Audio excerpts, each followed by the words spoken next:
Hello, I'm Kamal Santamaria. This is Counting the Cost on Al Jazeera, your weekly look at the world of business and economics. This week, Indonesia. Where once there was hope, Indonesia's president is now overseeing a slowing economy and growing inequality. After a year in office, can Joko Widodo turn around his and the country's fortunes? Also this week, Volkswagen, the lies that could cost it tens of billions of dollars. But what about the drivers? We speak to one lawyer who's taking on the automaker on behalf of 4,500 VW owners. I'm Jennifer Glass in Kabul. The fall of Kunduz to the Taliban is hurting businesses here in the capital and around the country. So it was a year ago that Joko Widodo became the first president of Indonesia to be elected from outside the military and political elite.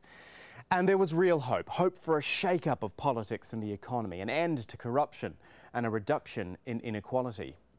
What followed, though, were political mistakes, diplomatic disputes and the worst economic slowdown in 6 years.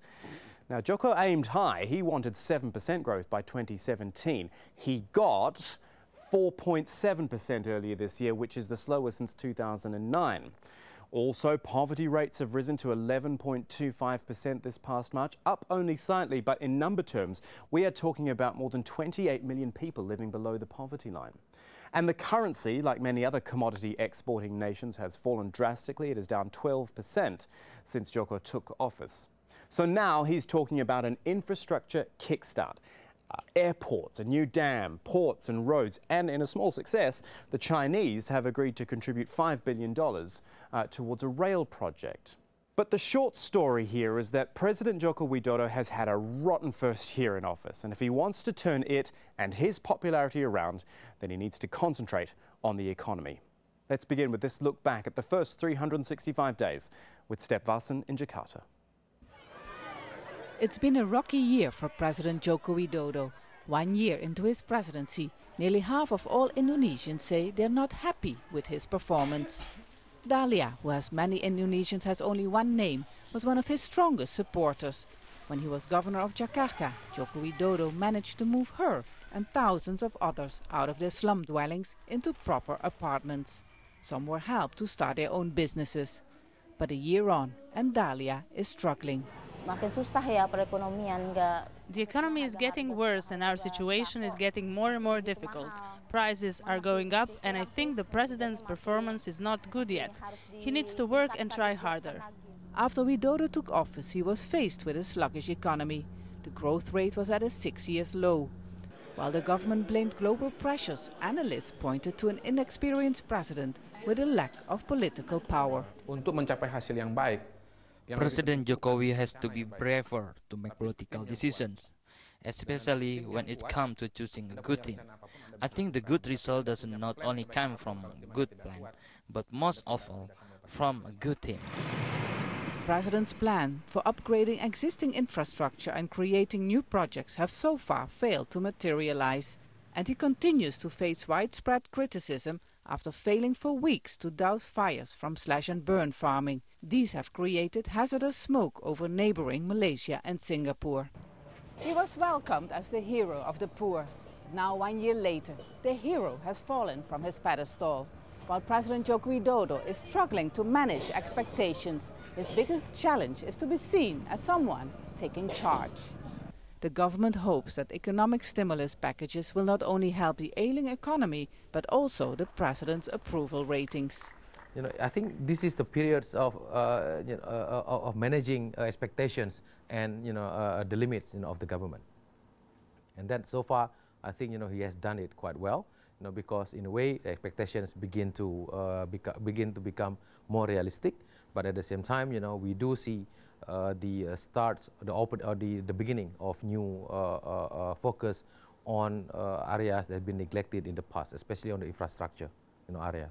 And President Widodo continues to be praised for his health and education programs for the poor, and also popular at home, a contentious commitment to executing foreign drug traffickers, though this policy has been widely criticized abroad.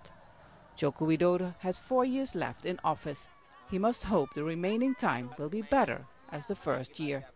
Right, so let's get more now on the Indonesian president's first year in power. We're going to go to Singapore and speak to Rajiv Biswas, Chief Economist for Asia Pacific at IHS. Rajiv, nice to see you again. I wonder if Joko Widodo aimed too high. I mean, he obviously had to come in with some strong ideas to start off with, but maybe he pushed it a little bit too far. I think he came with the right agenda, but the problem that he has faced are twofold. Firstly, politically, he doesn't have control of parliament and is not even the true leader of his own PDIP party. And the second is that the headwinds that Indonesia is facing due to the global economic environment have added to his problems, particularly because of the decline in commodity prices for key Indonesian exports such as thermal coal and liquefied natural gas. So trying to deal with that slowing momentum of the Indonesian economy when he doesn't really have the ability to push through reforms within his own parliament has made it a very difficult uphill struggle for him. So I think he has the right ambitions, but I think he hasn't been able to deliver, and it's not entirely his own fault. But if you compare, for example, India's Prime Minister Modi, who's a true CEO-style leader, has control in the lower house of Indian Parliament, and has been extremely charismatic on the global stage, we haven't really seen that similar kind of performance from Jokowi so far. So, do you think he needs to step it up now? And has there been enough signs in the, latter months of that first year to show that he is stepping it up and that he gets what he needs to do? I think in the last couple of months we are seeing more efforts by Jokowi to push forward with liberalization.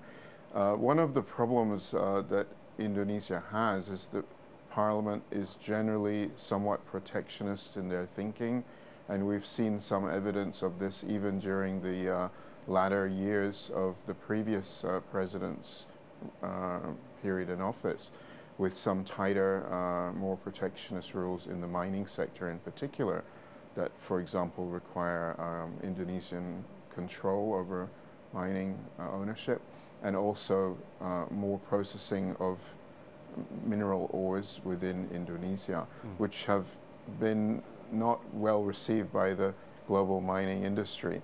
So I think with that kind of stance, it's very difficult to move forward. But we have seen that Indonesia still remains attractive for foreign investment. Last year, foreign investment into Indonesia rose by about 13.5%. So I think there is the expectation from global multinationals that the consumer market of Indonesia, with 250 million people, is still a very attractive market for them to invest into.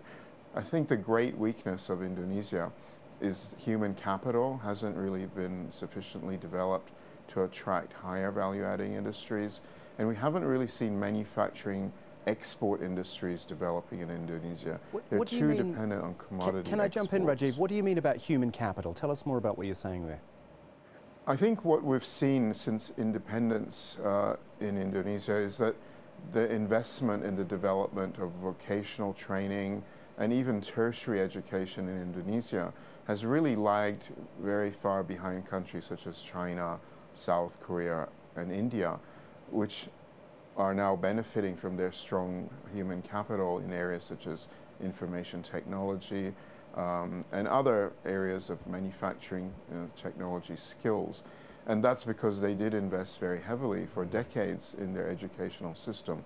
Indonesia has recognized that its educational system is lagging behind its Asian competitors, but that's happened relatively recently, and it's only in the last 5 years or so that we've seen significant new efforts to improve that. President Jokowi is trying to move forward with this. One of the agenda items in his upcoming trip to the US will be to go to Silicon Valley to try to get US technology firms to come to Indonesia and work with Indonesian universities to ramp up technology training in Indonesia, and also, of course, to, he hopes, do more operations in Indonesia as well. Trans-Pacific Partnership. Now, I know that's not signed yet, and I know Indonesia's not part of it, but it seems that Joko Widodo does want Indonesia to be part of it. I mean, that would surely be a big step to help it on the international stage.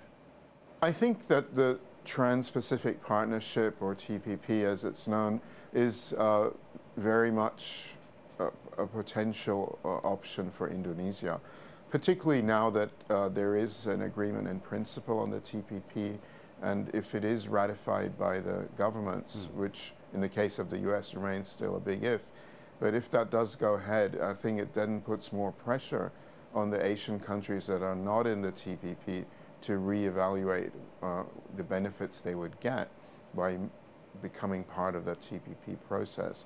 And certainly in Indonesia, this has been an issue under discussion, and President Jokowi has signaled that in his meeting with President Obama in the US, TPP will be one of the topics that he'll discuss. I would expect that if Indonesia does want to move ahead on TPP, they'll probably wait till it's actually ratified before putting too much energy into the negotiation process. And even then, I think it would be quite a protracted process, because TPP requires quite a lot of liberalization measures, not only for goods, trade, but in many areas such as intellectual property, state-owned enterprise competition, and other similar areas where Indonesia, certainly at the moment, isn't very much ready to take on those kind of commitments. But so it would require considerable liberalization in a country that's... Sorry, what can Indonesia offer the world? It might just be worth reminding our viewers of what, if it gets into that sort of trading area, what it can offer apart from, say, natural resources. What else has Indonesia got? I think the long-term competitive advantage for Indonesia will be more and more in the area of manufacturing. That's what's going to generate the jobs growth. They do have a very large supply of labor, and the labor costs are still relatively low in Indonesia, but they haven't so far been able to become a manufacturing export hub in the way that Vietnam has, or that other countries such as China or South Korea have in the past. So I think that's an area of considerable opportunity, but to seize that opportunity, they need to make reforms. They need better infrastructure for ports, electricity, roads, and also they need to reform their labor laws. And basically liberalization is very important. So TPP may be one avenue they can pursue to try to move ahead with some of the liberalization needed to become a competitive manufacturing export hub and reduce their reliance on commodity exports. And still ahead on Counting the Cost, as Ivory Coast goes to the polls, we find out why this bridge is the symbol of its economic revival.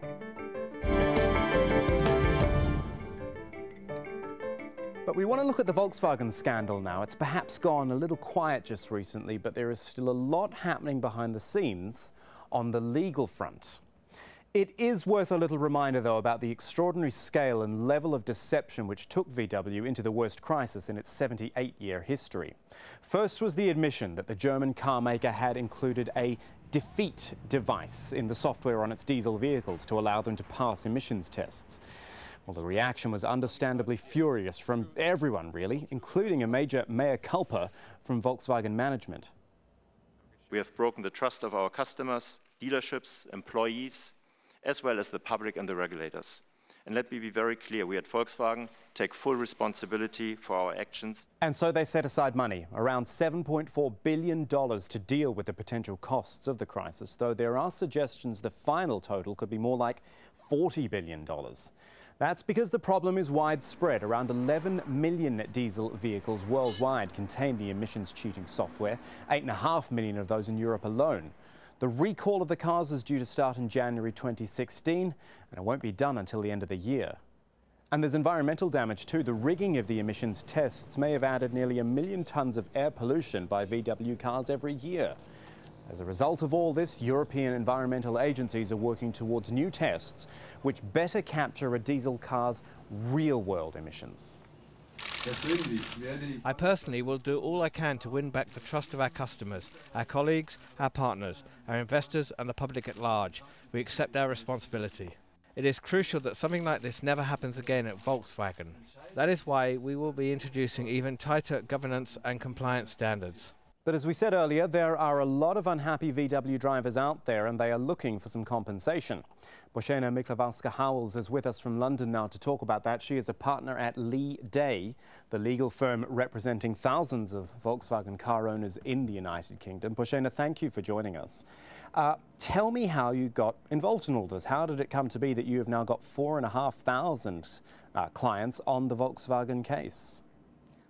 Well, our firm specialises in large group action cases, and the team that I work in is specifically concentrating on consumer law and product liability. And so obviously we put a comment up on our website because it's a consumer issue that our people watching our website would be interested in. And before we knew it, we were being inundated with calls. Yeah, and when you first heard the news about Volkswagen, Bożena, obviously you would have thought, well, this is right up our street, this is what we do. But what was your personal view about the magnitude and the nature of the whole admission? Well, it's a shocker, really. If you think about the type of brand that VW are, the scale of their operations and the reputation that they have is extremely shocking, and that's equally how many of our clients feel. We've had a lot of people calling us saying that I bought this car because it was a good brand and it was because it was environmentally friendly, had good fuel economy, and it was going to hold its value. So they feel really cheated. And in some ways, I think what's worse about this, and what I'd like as your opinion on this, is that it's not just a mistake. It's not something that went wrong and then needs to be eventually fixed. It was deliberate deception. There was an intention to deceive here, wasn't there? Absolutely, yes. They went to a lot of effort to perpetrate this deceit. And so does it surprise you then, as you said, a company like Volkswagen with the kind of good reputation that it had, let me put it this way, do you have any thoughts as to why it was the type of thing that, I mean, they were almost always going to get caught, weren't they? You know, obviously I'm speculating here as to why they would have done it. I can't get into their mindset.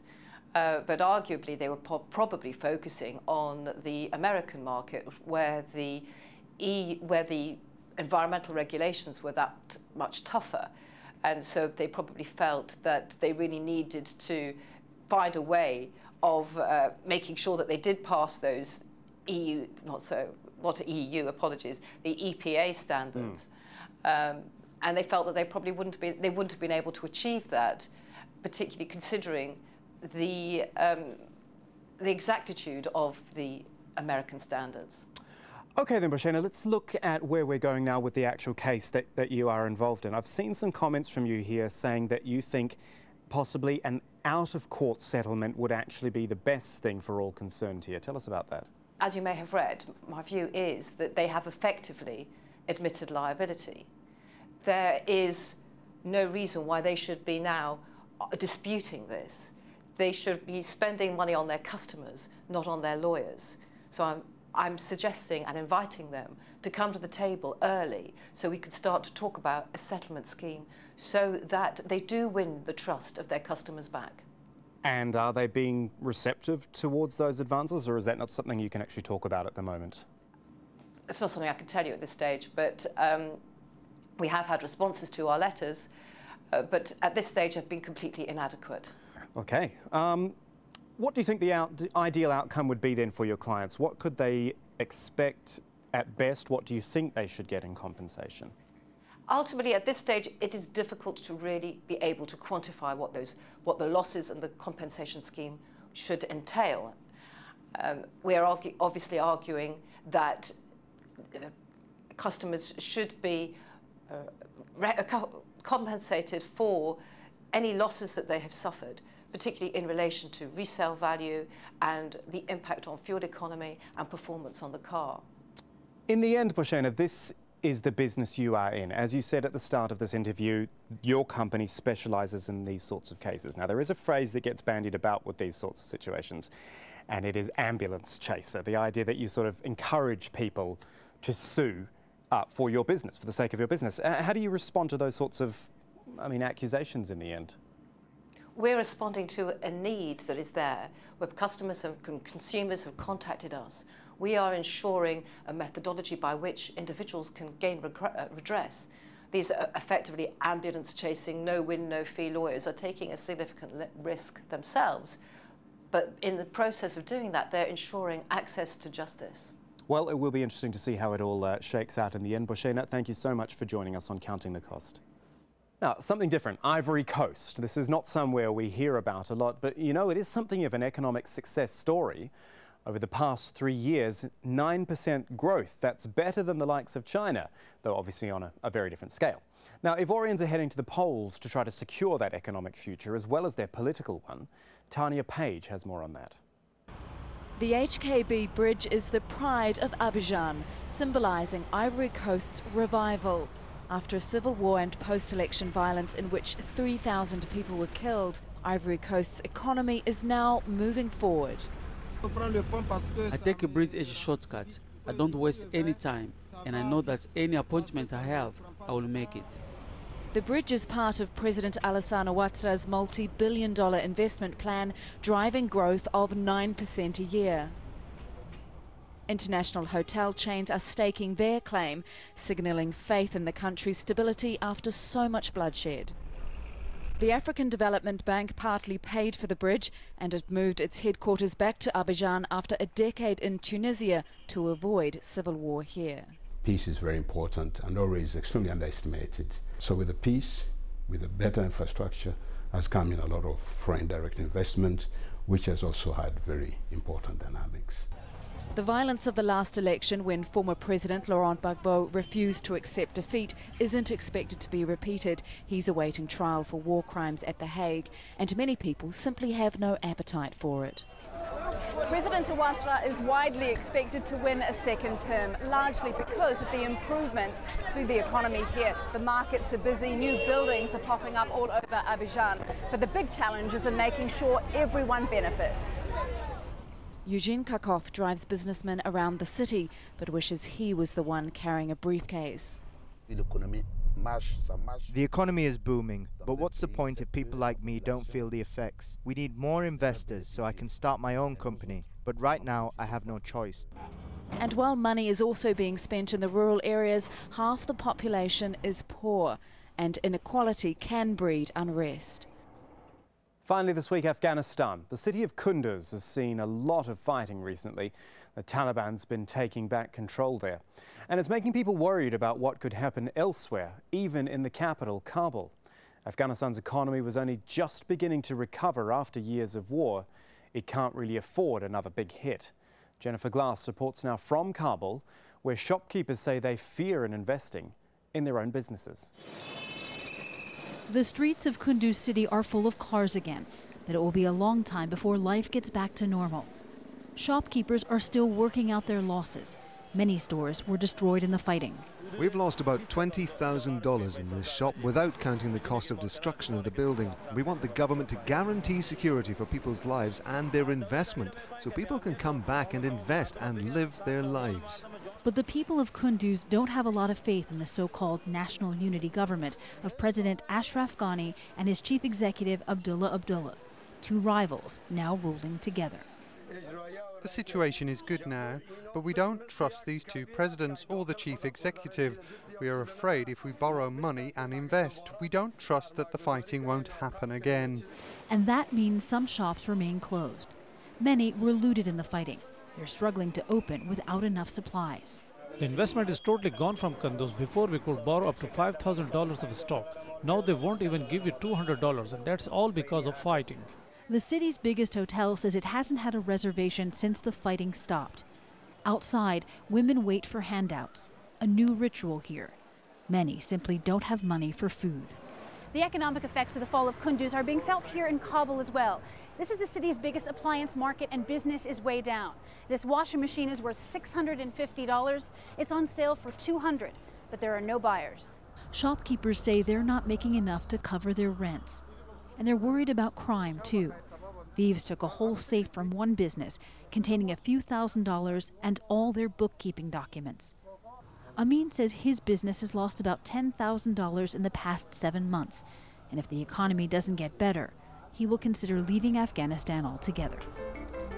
And that was our show for this week, but there's more for you online at aljazeera.com/CTC. It takes you straight to our page with individual reports, links and entire episodes for you to catch up on whenever you'd like.